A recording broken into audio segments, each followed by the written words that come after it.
You ask Tiger to solve. This deals with linear equations with one unknown. The final result is n equals -1/4. Let's solve it step by step. Swap sides. Group all constants on the right side of the equation. Add 4 to both sides.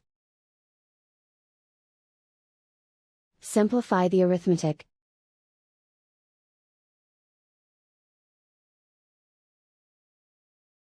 Isolate the n. Divide both sides by 12. Simplify the fraction. Find the greatest common factor of the numerator and denominator. Factor out and cancel the greatest common factor. And so the final result is n equals -1/4.